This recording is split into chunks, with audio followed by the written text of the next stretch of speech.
This is KUGAN CASSIUS for IFL TV in association with MTK Global.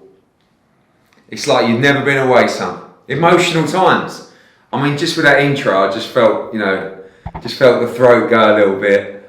First one back. Tingle in the balls. Keep your distance. No, you don't give me that. It's an interesting barnet you've got there. Yeah, it's the first time I've seen you. Yeah, it's actually longer at the back than it is on the top, which is interesting. So, good to see you, son. Good to see you. Good to see you, and welcome back. Fucking no more Zooms. I don't know if we're definitely not breaking the rules because we're keeping. We've actually measured 2 meters. But I still don't know if it's the done thing. But we're doing it. We're back in work.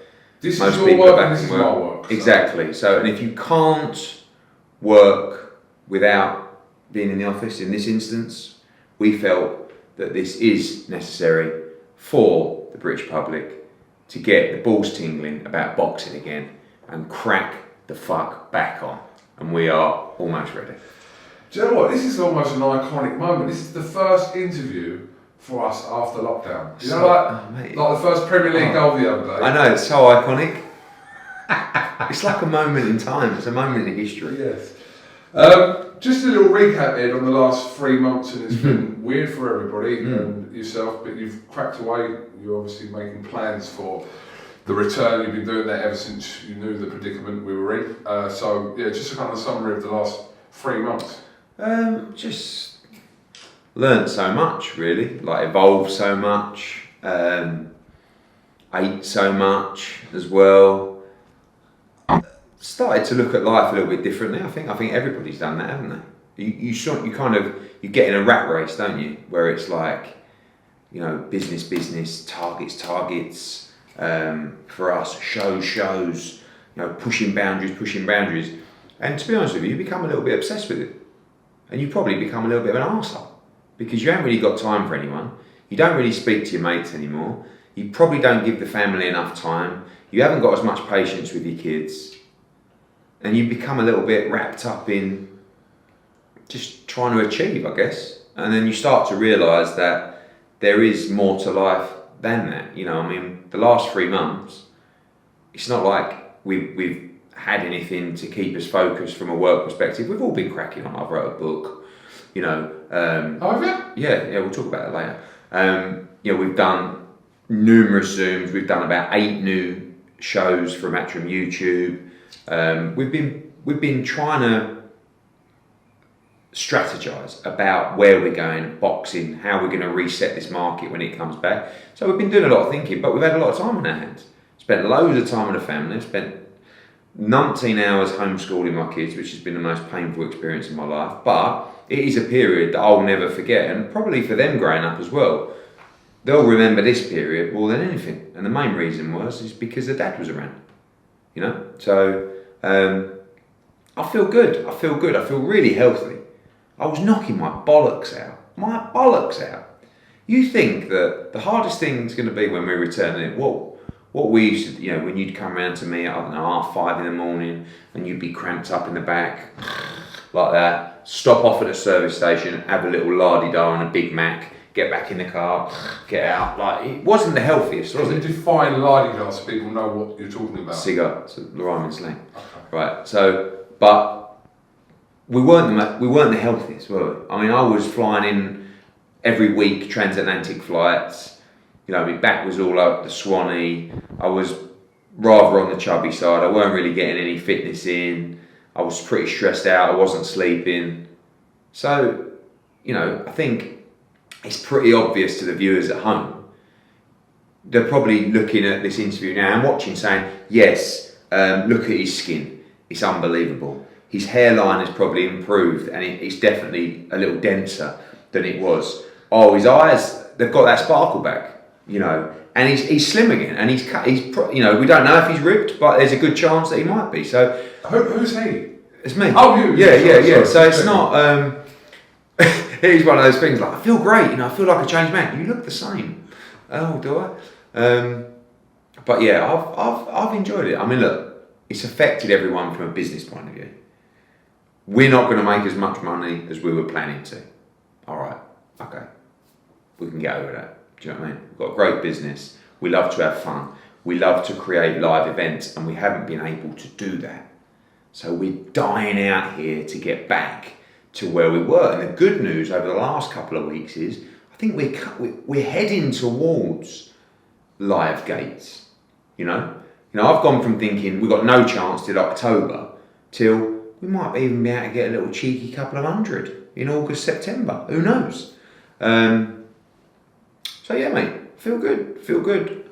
Started to realise that, what we live and breathe for every day, which is the hustle, will still be the most important thing. But there are, well, not as important as your family, better to get that in.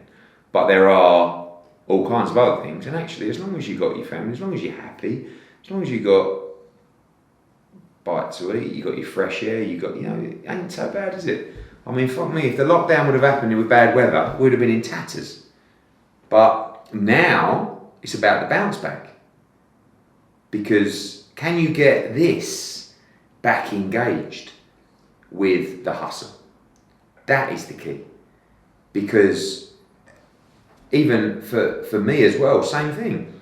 The lifestyle that I was living pre-lockdown was mental.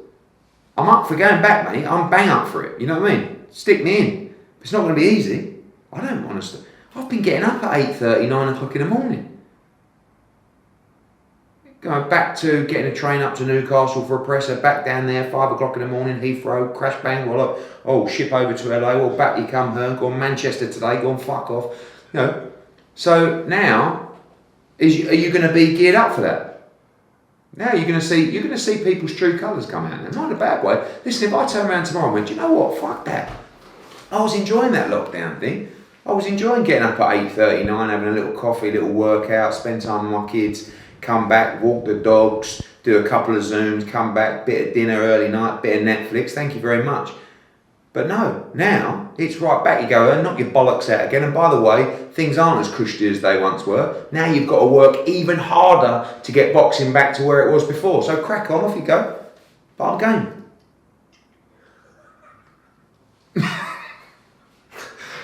See, this is what we don't get on Zoom. Yeah, it's true. I've been struggling on the Zoom, to be honest with you. But welcome the fuck back, son. Right, so. Talking of Zoom, our last interview was via Zoom just over a week ago. Mm-hmm.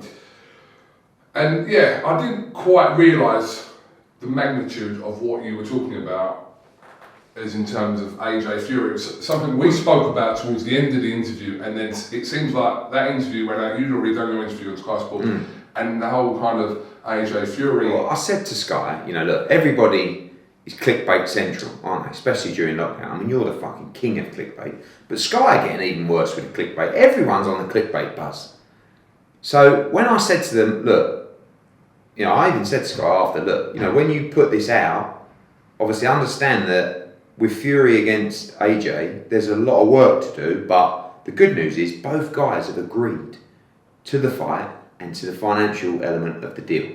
So, next thing it was, Hearn confirms Fury v AJ, and I was sitting at this desk going, 25,000 retweets. And then I think even AJ or even Freddie texted me and said, bloody hell, I'd already, the progress that had been made, I had a conversation with AJ, say, look, I'm going to confirm now in writing that in principle, subject to what we've got to get over, we agreed to this deal. Which is significant, isn't it? It's very significant. Yeah. It's the key to doing any deal in the sport.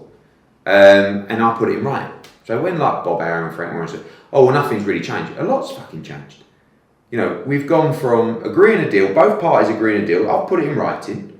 We know it's subject to contract, and we know we've got a pool Evan Wilder, but we're in. We're in.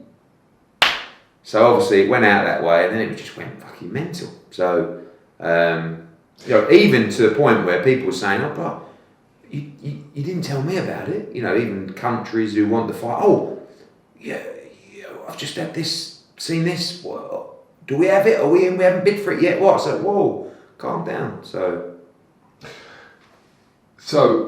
I did an interview with Bob Arrow myself, I think, the same day as I spoke to you last about it. And he almost dismissed what you were saying as this was already spoken about weeks previous to that. It wasn't actual what he would call news. He said it was masquerading as news, etc. They're all good. You have to understand how the business works. When I put that interview out, they lost their complete and utter shit because they didn't. Everybody. You have to understand the world that we live in terms of the ego for the sport. It was like, oh my God, and then it's like people putting press releases out. There's the only thing that was significant, and Bob was right. Everything was discussed in that respect, but nothing was ever confirmed, and certainly nothing ever confirmed in writing by me until last week. So that was the development. There's talking, and there's an agreement. Yes, we're moving forward. Then of course Fury came out after the interview. He wants to also be first. Yes, agreed. Yeah, 2-fight deal. Blah blah blah. So then of course the ball's rolling. But Bob phoned me up. Oh wow, fucking hell, that was a bit of a move, wasn't it? I said, what do you mean? Well, getting that out there. I said, well, I was just telling the truth. Oh fuck. But of course they weren't involved in, the decision to put that info out there. No one was. It was just me telling Sky and you afterwards that yes, we've agreed to do this fight, 2 fights, 2021, and I've put that in writing. Just referring back to the Instagram video from Tyson Fury, quite notably, with huge reference to Daniel Kinahan, saying he just got off the phone to Daniel Kinahan, thanking Daniel Kinahan for kind of getting this part over the line, etc. So I did want to ask you about Daniel Kinahan's involvement in getting this fight to where it is at the moment. Well, everyone knows, particularly in boxing, that he represents a number of high-profile fighters, has represented Tyson Fury for a number of years. I said the other day, I think he's probably dating back to doing the Frank Warren Queensberry deal, certainly the top-ranked ESPN promotional deal as well, and guided him through the Schwartz fight, the Wilding fight, the 2 Wilder fights. So for us, when we were told that was the person that we had to negotiate with and would do this deal with, it wasn't a surprise. It was just, he is the guy leading this Tyson Fury ship and has been for a long time. And obviously with our relationship with Frank Warren particularly, and sometimes Bob, I guess people just felt that, egos at the side, this is going to be the easier way to make this deal. So for us, it wasn't really a surprise. And, Tyson's going to thank who he thanks. But like anything, I said to people, when you have to make a fight, our job, my interest in this is to make a fight for Anthony Joshua for the undisputed heavyweight championship of the world. And I'm zoom in, razor focused to do that, or laser focused even. So when, someone's leading those negotiations with someone else, we go in and we do the deal. And the proof was in the pudding that it got made. And we still know there's certain issues to overcome in terms of fights in between, venues, dates, whatever it's going to be. But I don't think I would have got in this position with Frank, put it that way. So you and Frank have, like you said, it's mad to think that you've never sat around a table, etc. So I'm looking at it as you needed someone like Daniel Kinahan to almost be the go-between for you, yourself, and also in some ways Bob Arum as well. But you talked to Bob Arum, but it's kind of piece this together. I just think the old guard have so many issues. When you think that when we go back to the role of Tyson Fury, Daniel Kinahan, Daniel, who knows whether those deals would have been done, the Deontay Wilder fights, without he did those deals. Do you know what I mean? Everybody in boxing knows that.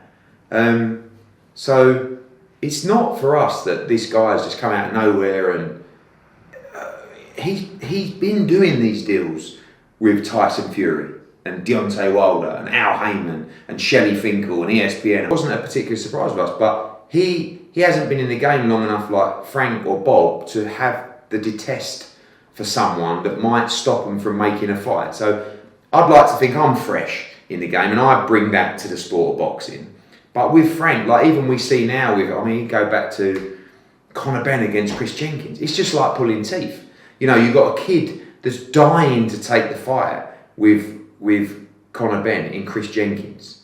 You know, his whole team, Gary Lockett, the trainer, Mo Pride and Matt, like they're in. They're over the moon with the offer, that it's there. But they just can't bring themselves to do it. So would we have ever got a deal done with myself and Frank Warren to do Tyson Fury against Anthony Joshua? Honestly, probably not. So for me, I don't care who I've got to deal with to try and get a deal done. In this instance, it was the same person that you'd have to deal with for Tyson Fury for the last, I don't know, 3 years, 2 years, 3 years, however long it is. So a lot of people within boxing have come out over the last few weeks and kind of said, or put out there the trust and that they have in Daniel. I think that's quite evident across quite a few people in boxing, people he advises, people he deals with. So a lot of people have come out and made that clear. I think any advisor that deems to be doing a good job for a fighter will always have the support of a fighter. I kind of feel like the manager-advisor role is sometimes the closest role to a fighter because it's day-to-day management. Unless you've got a promoter that you're very close with. I mean, you've only got to look at Al Heyman, you know, who is also an advisor. And the number of fighters who thank him and, you know, he does a good job for these fighters. He gets these fighters a lot of money. So those fighters, after every interview, just want to thank Al Heyman. I mean, it's almost become a running joke, hasn't it? That many people will do it. So, you know, again, he represents so many top-level fighters. And has done, you know, it's very difficult to make a major fight in boxing without having dealt with him at some point. So, you know, and again, everybody knows that to deal with Tyson Fury, you deal with his advisor. And the team Fury, the partners who work together in Team Fury are Bob Arum, Daniel Kinahan, MTK and Frank Warren. They all work together on Tyson Fury, and they obviously decided, or it was agreed, that you two don't stop round. So, as you know, as per before, as per the Wilder deal, this is how it's going to work, and it's been successful for Tyson Fury. So for me, I'm not saying that's their business. I'm not, but all of my business is Anthony Joshua in this situation. All I've got to do is make the fight. All we've got to do is get the undisputed fight across the line, and we're well on the way. I mean, it's good that you talk about where you are with the fight at the moment, but as you keep referring to, we've got 2 fights, we've got all the venue, and there's so much more to go. But the initial, like I said, the financial aspect of it, the split, has been dealt with. I just think the only thing I can tell you in terms of the positivity of that is, you know, when people really want to, like, are actually up for the fight. Do you know what I mean? And I know.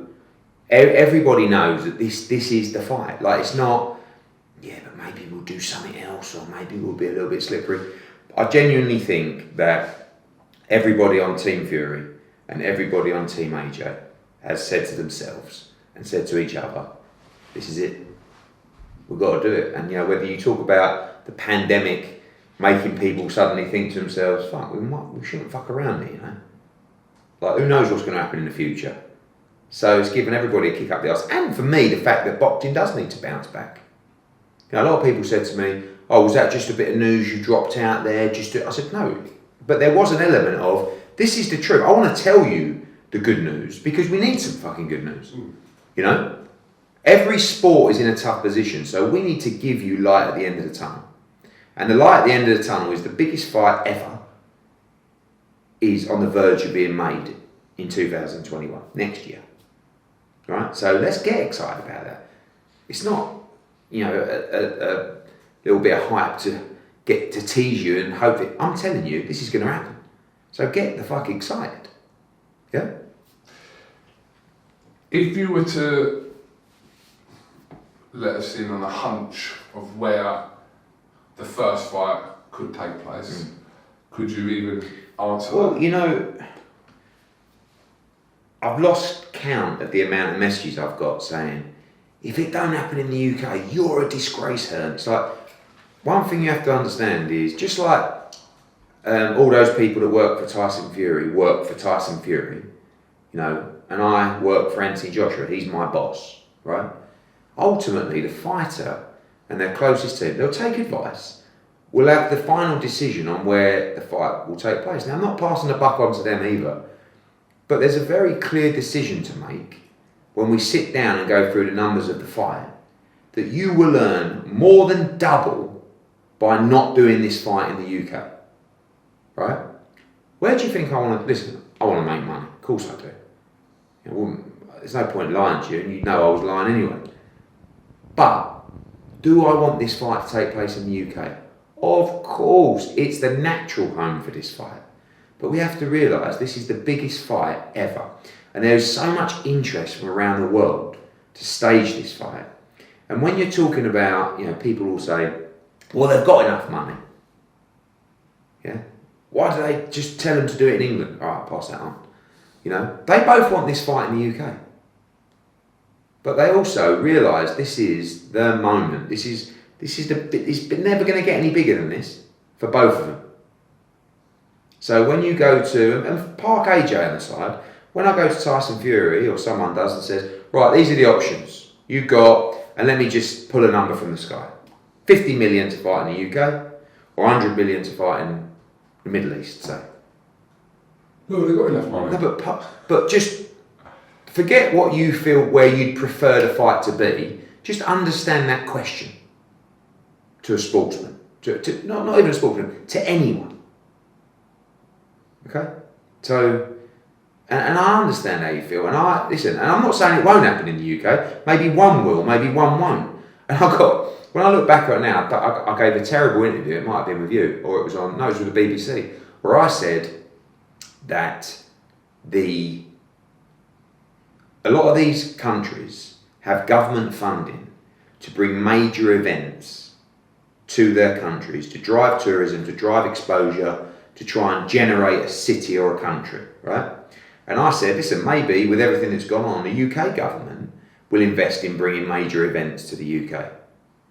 But I did say it in the middle of the pandemic, and I got a load of stick because it's like, hold on a minute, we're in the middle of this, and you're saying the government should be spending money on bringing a major sporting event to the UK. Well, now we're coming out of that. I won't lie to you and say that is a model that is a proven success in terms of driving tourism revenue for countries. So, do I think the government have better things to spend their money on coming out the back of this? Of course I do. But I'm just telling you how other countries operate.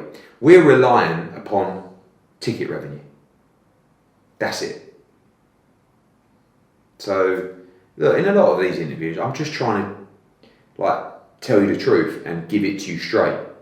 And you either understand that or you don't understand that. If you don't understand it, you may never understand it, and you just keep giving me stick. But if you do understand what I'm saying, then hopefully it will make you understand some of our decisions and some of the fighters' decisions. It's only like a football club. You get to a stage, I'm sure many footballers are at clubs they wouldn't really like to play, they don't really want to play for. They've got another club, rather play for them, but you know what? Money talks. Well, it does, and they're not, but I don't want to paint both guys as, all they're thinking about is the money. But it doesn't get any bigger than this.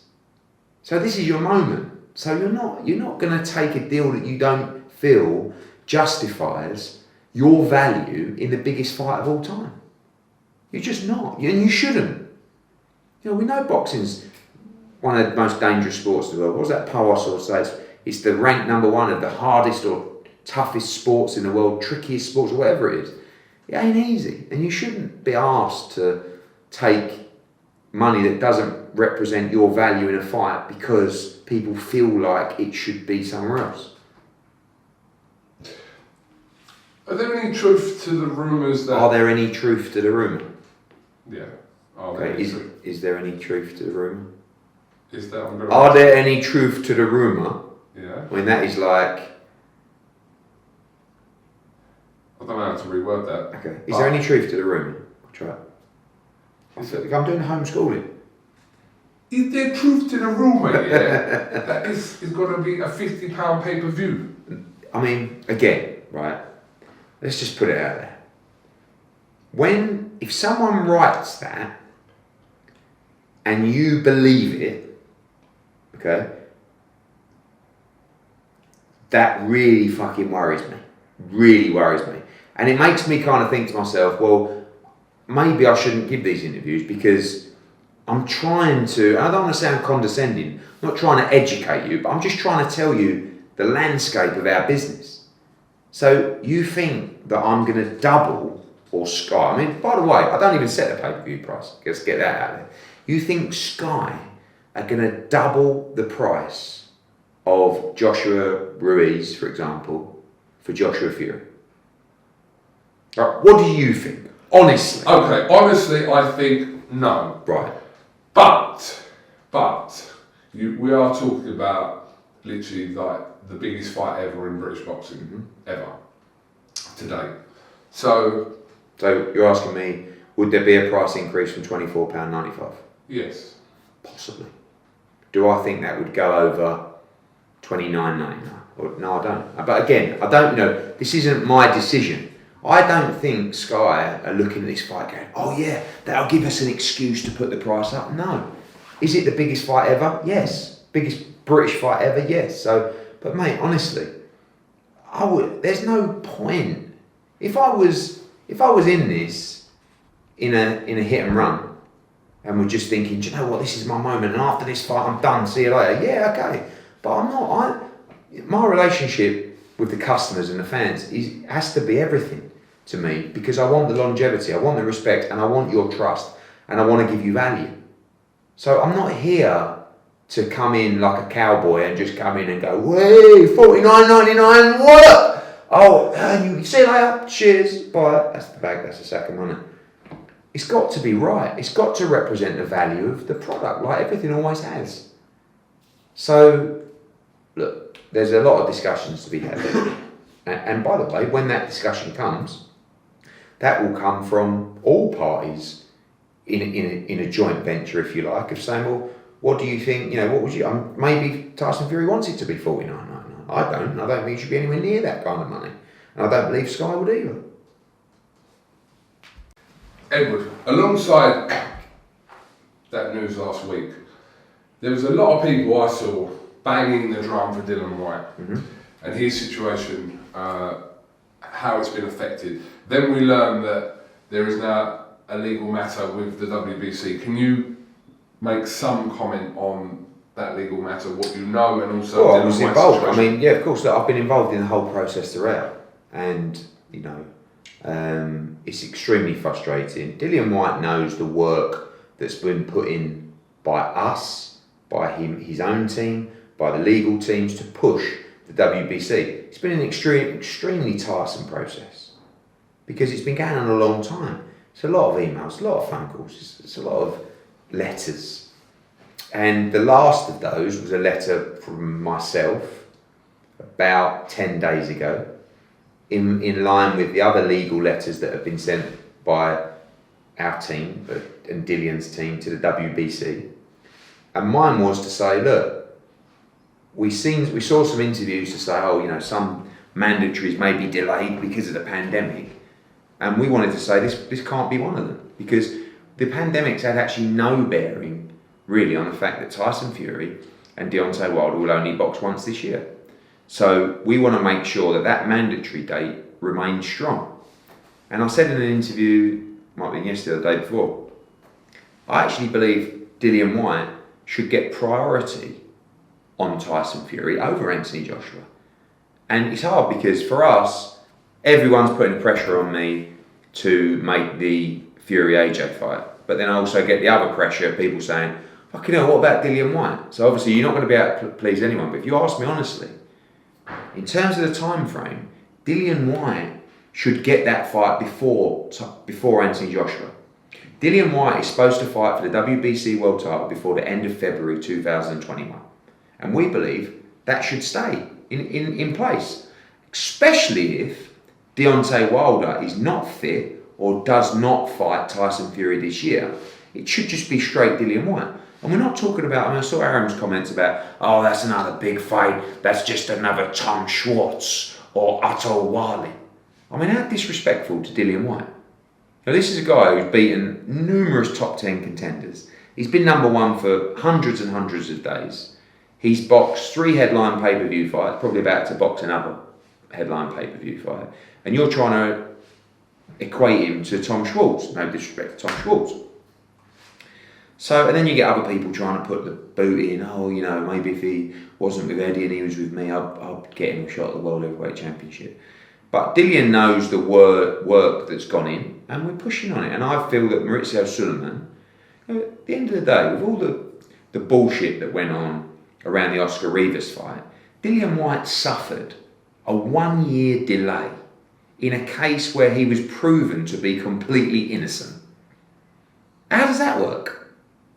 But he took it on the chin. I mean, it wasn't happy. But it's like, all right then. So, in my opinion, the worst decision ever meant that they turned around and went, all right, it's February 21, but that's the date. Congratulations. That can't change, in my opinion. He's already had the bad luck with that movement of that date to February 21.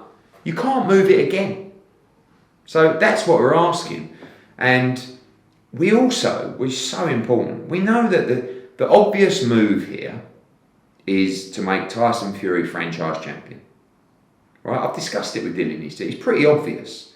And I've seen this with Devin Haney and Vasily Lomachenko, where Vasily Lomachenko was WBC world champion. Devin Haney wanted to fight Vasily Lomachenko. So we stayed with the WBC, we moved up their governing body, we finally got a final eliminator for the world title. He fought Zaur Abdelev, and it was also for the interim world championship because Lomachenko was going to have an undisputed fight. Bang! We're mandatory to Vasily Lomachenko. All of a sudden, top rank requests that Vasily Lomachenko is made franchise champion, and the WBC make Lomachenko franchise champion, meaning that you cannot get near him, you cannot touch him, he never has a mandatory, and if he ever loses, he's still WBC franchise champion. What is the point in searching for greatness if you're never allowed to get there when you deserve it? Okay? So in that instance, we've spent all the money pushing Devin Haney up the WBC rankings, having sanctioned events, international titles, silver titles, final eliminators, interim world titles, only to be told that you can't fight the champion. And then you become world champion. And it is an honour to become WBC world champion. And Devin Haney is WBC world lightweight champion. But you don't get the respect, you get the criticism because people say, well, it's an email belt or you never... And it ain't Devin Haney's fault. Devin Haney was desperate to fight the WBC world champion, Vasily Lomachenko. And then he was told he couldn't do it. So Dillian Whyte has spent years and years grafting up the WBC rankings, paying sanction fees for international silver titles, international titles, silver titles, interim world titles, eliminators, final eliminators, to make sure that he can get the shot at the WBC world champion. Make his payday, get his chance at legacy, and achieve his dream. And then, just as he's there, a few months away, you say, Tyson Fury, you're now franchise champion. Dillian, sorry mate, you can't get in, but great news! You are the new WBC heavyweight champion of the world. And everyone goes, well, you're not the real heavyweight champion of the world, are you? So is that the situation? That's how I know the game. I know what is going to play out. And we are saying we don't want to become WBC heavyweight world champion without fighting the champion. I don't want Anthony Joshua to fight Tyson Fury as franchise champion. Because then again it starts to, well, is that still undisputed? I mean, is it like, it's too complicated. Don't complicate things. Boxing's complicated enough. The fans get pissed off when it becomes overcomplicated and diluted. Tyson Fury has a mandatory challenger in his position as a world champion. The mandatory challenger is Dillian Whyte. Dillian don't want to be, congratulations, you've been upgraded from interim to world champion. No. Do you want that? Really? Do you want Dillian to become world champion like that? No, you don't. So let's not do it. Let's just follow the rules, follow the guidelines. He's already had a rough ride. He's already had to wait. So that's the date, February 21. If it means that AJ's got to fight the winner in the summer, no big deal. AJ's not going to fight till November, December anyway. So if you had your choice, If you give me my choice, Dillian Whyte fights for the world title within the already confirmed written guidelines. so he fights in an ideal situation for you. Listen, in an ideal situation, Wilder ain't ready with his injury and he turns around and he says, Okay, I'm not fighting now. Right, But if he does, yeah. Dillian Whyte gets his fight February next year, even if it's March. No big deal. And the winner fights AJ in his next fight, July, August. You also have the issue of Alexander Usyk, who's going to fight Derek Chisora probably in October. So that's AJ's mandatory. So we may get to a situation where it ain't even an undisputed fight. It's probably not going to be. But if I ask you to, and I will do everything I can to try and make it undisputed, whilst also respecting people's rights. Usyk, he didn't allow the Pulev fight, but the IBF said, look, that's next, and he took that on the chin. He's supposed to fight the winner. So unless you've got a plan for Alexander Usyk, he's got to fight the winner. He wants to fight for the world heavyweight title. Yeah? So, will the fight even be undisputed? I would love it to be, but maybe A not. belt's going to be dropped though, surely, in that time. In an ideal world, no. But I ask you this as a fight fan. If there wasn't any belt on the line, how bothered are you? Listen, the hardcore's in us, and me as well. This fight, undisputed, there's nothing more I'd love than see AJ become undisputed heavyweight champion of the world. But if he beats Tyson Fury, you're all going to turn around anyway and go, well, he's the undisputed number one. Yeah? So is that enough? But what would you rather see? Would you rather not do the fight because all the belts aren't allowed? If that's the option, then no, obviously, but the belt... Or do you drop all the belts and just do it anyway? It's just how difficult it is for two fighters to be in that position to have. But that's why I always said around the Wilder conversations, we may never get the chance again. And we had the chance, but that's another story. Do you still doubt that Wilder will be fit to fight Fury this year? I'm not liking the silence. Where's the working behind closed doors and can't wait for the rematch with Fury? But maybe he's just chilling out. So you don't really know. When you said you doubt it will happen, it's just I doubt what? That fight will happen. I have my doubts. Okay. Yeah. Can you give us any update on Billy Joe Saunders? So Billy Joe Saunders, I actually emailed Golden Boy 2 days ago and said, look, we know you're in the process of selecting your opponent for September for Canelo, and I want to say we're ready. I expect everybody right now that was in a fight pre-corona and was in a fight with a crowd to come back with a reduced offer. I've done it to fights that I had planned. And I'm saying to those fighters, if you want to fight with no crowd, this is the new offer. If you want to wait, we'll pay you the same money when crowds are back. But right now, if you want to get out, if you want to advance your career, this is the deal. And 95% are saying, I understand. I don't want to wait, I want to get out now. So, with Billy Joe Saunders, you've got a situation with Canelo where all of a sudden, his $8 million gate, or whatever it is, has evaporated. So, if you're Golden Boy, or you're a promoter, does Canelo Alvarez want to take less money? Not really. He looks at himself as one of the biggest stars in the sport. But maybe he's sensible and says, no, I understand the situation, I understand the market, we've got no crowd. Then you go to Billy Joe. Will Billy Joe take less money? I don't know. Maybe he don't understand. Maybe he does understand. But this is where we're at now in boxing, where the people who want to get out, the people who want to stay active, understand the environment we're in and the market we're in until the months pass and we return to normal. If Billy Joe doesn't fight Canelo next, do you think that opportunity's gone? No, not if Billy keeps winning. But then I believe that Canelo will fight Triple G after this fight. Whatever fight he has in September, I believe his next fight after that will be Triple G. So you're certainly talking about a year where you don't get the opportunity to fight Canelo Alvarez. Would you put Billy Joe with Andrade if he doesn't get that? I'll put him in with Andrade or I'll put him in with Callum Smith. I think there's 3 fights for Billy Joe Saunders. There's Callum Smith, which is an all-British unification fight, which I think is the priority if the Canelo fight doesn't happen. There's Demetrius Andrade, which is a fight that was supposed to happen, another really good fight. And there's Chris Eubank Jr. for the banter. I mean, the build-up would be fantastic, wouldn't it? I mean, that's just box office all over it. I mean, not just the fight, but just the build-up. Billy Joe terrorising junior and senior. I mean, that shit we got to see. But I don't think Billy's really motivated by that fight because he's saying, well, I'm world champion, I've already beat him. What am I doing? Just giving him a shot at the world title. But if commercially that's the fight that makes sense, I'm sure he'd do it. What do you make of Jarrell Miller's reported return next month? I think everything that I've said about Jarrell Miller's been said. I like the guy. You know, I could genuinely say to you that he was a guy that, you know, gave me good energy, put a smile on my face, but he let me down. And I think he let boxing down.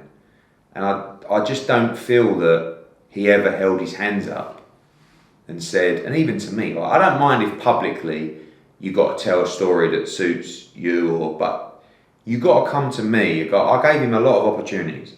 I gave him a great deal, and I got him a shot at the world heavyweight title. He's never come to me and gone, mate, I fucked up. I know I did. You know, and this is not a situation of, you know, I was unlucky and I went to the pharmacy and I had this workout. Yeah, this is, you talk about 3 different tests, 3 different substances, things that were injected into your system, right? So I don't really want to talk too much on it anymore. I wish him all the best. Bob Bennett and the Nevada State Athletic Commission have licensed him, and that's their decision. He has never been banned. It's only been a year since it happened. It's difficult because, you know, it's easy for people to say, well, you put some geezer, you know, you put so-and-so on your Saudi card, you put so, but these are a lot of people that have served bans, and time has passed, and maybe in a year's time I won't think as much as the Jarrell Miller situation, but it's a little bit more personal to me because of the fact that I feel like I gave him a great opportunity, but also that he was taking substances to get an edge to beat AJ, who's a mate of mine. And I didn't like that move, especially with the build-up, especially to everything that he said, you know. And to go and do that, didn't sit great with me. But, you know, I don't feel the same way about it now as I did when it happened. When it happened, I never wanted to talk to him again. I'll always give him the time of day. Whether he wants to do the same for me, it's up to him. But, you know, and I do believe people should get a second chance. But I just feel like to get that second chance and to get the public to acknowledge that, you have to just show some kind of mercy. I didn't see that. Just sticking with Anthony Joshua, are we expected to hear any more comment on the speech, etc.? Is he going to make any Yeah, more I think he on will. I think he's going to put some stuff out maybe tomorrow, maybe at the weekend. I think he's got a lot to say, to be honest with you. It's been a frustrating time for him. And everyone's been talking about it. I mean, it's got people's attention from, you know, non-boxing fans, and I still stand by what I said in our previous interview regarding it. And I think now that a little bit of time has passed, I think it's time for him to come out and talk about it. Yeah, your proposed 4-week plan from the 25th, when you looking to announce that, is there any changes to any of the fights? Is anything being added, etc.? Like, we know roughly who's going to kind of headline what, but is there any changes to that? No, not really. I mean, we're going to announce the full lot next week. So I don't want to announce like 1 or 2 fights. I want to announce every fight for every card. 20 fights announced? Yes. And the only fight that's different to what we were talking about previously was, unfortunately, Queensbury, Frank Warren, etc. wouldn't let Chris Jenkins fight Conor Benn. So Ben won't be fighting Jenkins. So looking at other opponents for him. Ashley Fearphone? No, he didn't want the fight. He said he weren't ready. He talks a good game. I've seen some of his comments. Fucking hell. I mean, I'll roll off some fights that are happening in fight camp. Big egg and cheese. Teddy Cheeseman against Sam Eggington. Wardley against Vallily. Tennyson against Gwynn. Bellotti against Gill. Billum Smith against Thorley. Clay against Congo. Cullen against Jason Quigley. Potentially Martin Bacoli against Sergey Kuzma. Good fight. Katie Taylor against Serrano. Yeah, what's the outlook with that? Well, we're trying to do it for the Dillian Whyte fight, and we want to make it. But again, it's conversations to make people understand that the world's changed. You know, Katie Taylor just wants to fight Amanda Serrano. It's the only fight she wants now. Alexander Povetkin against Dillian Whyte. Terry Harper against Natasha Jonas, all British world title fight for the first time. Zelfa Barrett, Dalton Smith against Nathan Bennett, Shannon Courtney against Rachel Bull, good fight.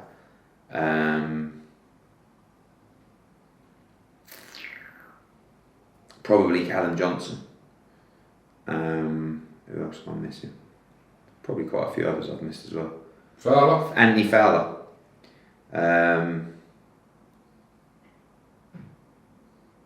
Felix Cash against Jason Wellborn, Commonwealth Middleweight Championship. Yeah, so we're looking at like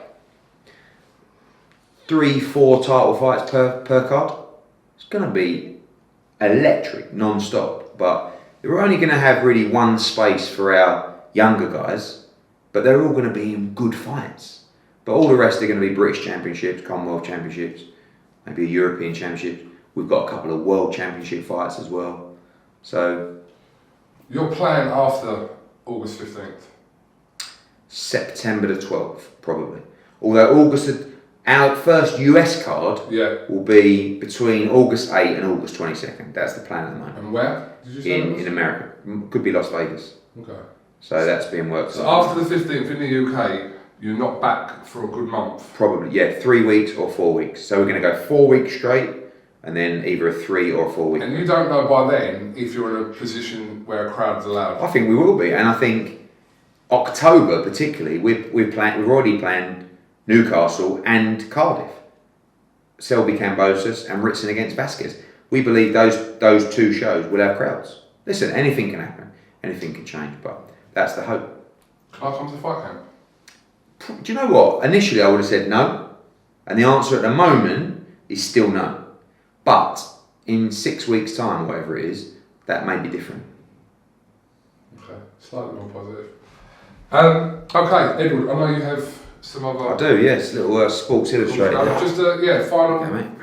Cheers, mate. Cheers, mate. Lovely. Quick plug about your book. Yeah, tell us about your book. Yeah, I got approached to write a book, and I had a number of approaches to do an autobiography, and I thought, I'm 41. I mean, I've only just started.